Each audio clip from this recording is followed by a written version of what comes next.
Ay guys, kalma lang. Episode to. Ito yung scenario guys.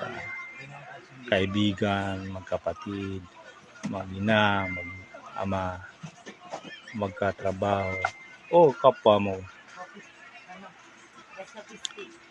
Hindi po nadanan mo sa init ng ulo ang lahat ng sitwasyon. Sabi nga, kalma lang. Iano mo yung galit mo, pigilan mo. O kung may pagkakataon na may masisigawan ka dyan sa area mo o malapit ka sa tabing dagat, sa ilog, isigaw mo yan. O sa bukid o sa bundok.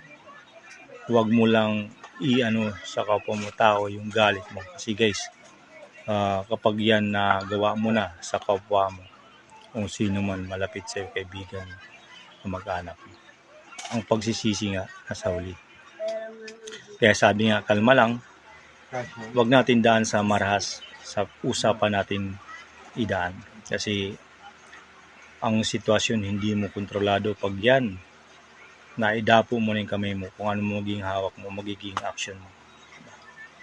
Kaya kalma lang.